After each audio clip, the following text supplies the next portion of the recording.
ధన్యవాదాలు అధ్యక్ష.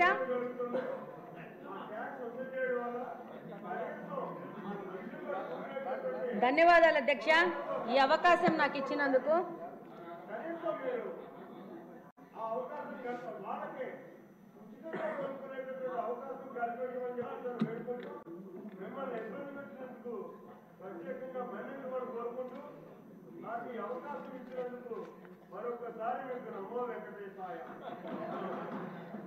ధన్యవాదాలు అధ్యక్ష. ఈరోజు ఈ బడ్జెట్ సందర్భంగా ఈ అవకాశం ఇచ్చినందుకు. వెనుకబడిన ప్రాంతం రాయలసీమ ప్రాంతం, అది కడప నియోజకవర్గం నుంచి వచ్చాను. ఈరోజు కడప అంటే చారిత్రాత్మకంగా వెంకటేశ్వర స్వామి తొలి గడప కడప నుంచి వచ్చాను. విపరీతమైన మినరల్ రిసోర్సెస్ ఉన్న ప్రాంతం నుంచి వచ్చాను. కానీ మా నియోజకవర్గానికి మంచినీళ్ళు లేని పరిస్థితిలో మేము చాలా కొట్టుమిట్టాడుతూ ఉన్నాము. దాదాపు బ్రిటిషర్స్ కాలంలోనే మాకు ఎయిర్పోర్ట్ ఉంది, ఎయిర్ బేస్ ఉంది. అప్పుడే డెవలప్ అయిన కడప నియోజకవర్గానికి ఈరోజు పరిస్థితి ఏంటంటే, మాధవి గారు ఇది బడ్జెట్ మీద డిస్కషన్ చెప్తాను అట్లా మీ సమస్యకి మళ్ళీ టైం దొరుకుతుంది. మీ నీటి సమస్యకి కొంచెం చెప్పండి. కొంచెం చెప్పండి అధ్యక్ష. ఈరోజు దాదాపు 164 స్క్వేర్ కిలోమీటర్స్ విస్తీర్ణం ఉన్న కడపలో దాదాపు ఈరోజు 5 లక్షల జనాభా ఉంది. 1971లో 23,000 జనాభా ఉన్న ప్రాంతము ఈరోజు 5 లక్షలుగా జనాభా తయారైంది. కానీ ఈరోజు బడ్జెట్లో కేటాయింపులు చాలా విభాగాలకు కేటాయించినారు. అందులో భాగంగా ఈరోజు మా ప్రాంతం నుంచి మాకున్న ప్రధాన సమస్యను ఈరోజు సభ దృష్టికి తీసుకురావాలని చెప్పి ఈరోజు మీకు అవకాశం అడగడం జరిగింది. అందులో భాగంగా ఈరోజు మాకు వాటర్ రిసోర్సెస్ గురించి చూస్తే 2 water resources, Penna river, Buggavanka almost అది ఫంక్షనింగ్లో లేదు. పెన్నా రిసోర్సెస్ వస్తే, పెన్నా రివర్కి వస్తే 2 గండి water works, Lingampally water works నుంచి మాకు నీళ్ళు వస్తున్నాయి. దాదాపు కరువు పీడిత ప్రాంతం వల్ల దాదాపు ఏ డివిజన్లో కూడా 3 నుంచి 4 రోజులకు గాను ఒక్కసారి నీళ్ళు ఇవ్వలేని పరిస్థితిలో కడప నియోజకవర్గం నడుస్తూ ఉంది. దాదాపు 20% గృహాలకు ఇంకా మంచినీళ్ళ కనెక్షన్ లేదు.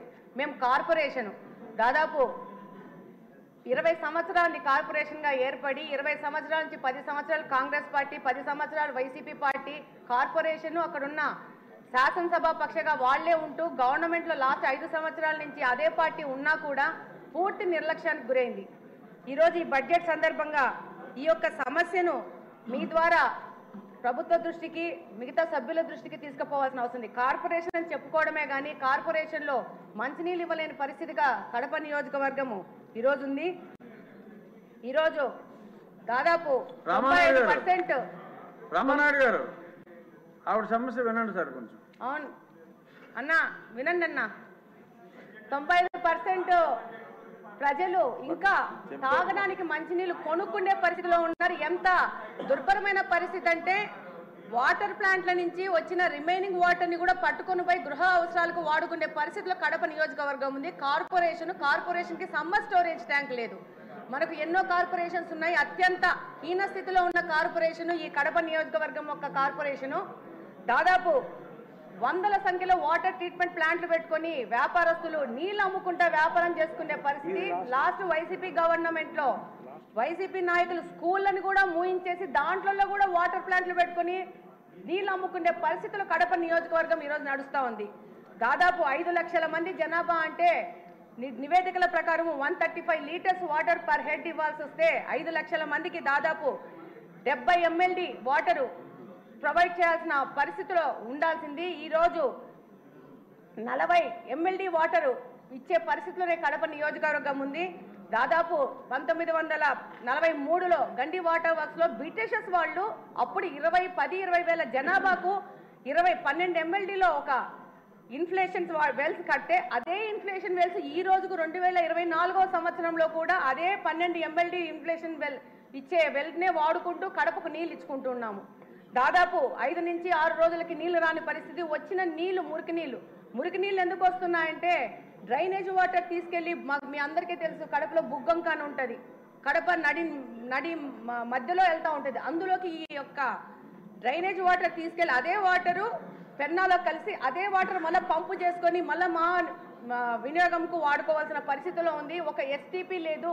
ప్లాంట్ కట్టలేని పరిస్థితిలో ఈ కార్పొరేషన్ ఉంది, నిధుల కొరత ఉంది.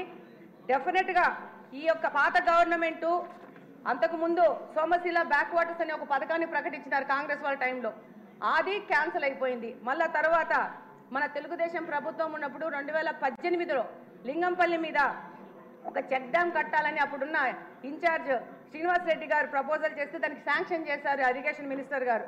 అది 19లో వైసీపీ గవర్నమెంట్ రాగానే దాన్ని కూడా క్యాన్సిల్ చేసిన పరిస్థితి ఏర్పడింది. ఆ తర్వాత 19 నుంచి 24వ సంవత్సరం వరకు వైసీపీ పార్టీ నుంచి గెలిచిన ఎమ్మెల్యేలందరూ రకరకాల ప్రాజెక్ట్స్ తీసుకొని వచ్చారు ప్రచారంలోకి. అందులో భాగంగా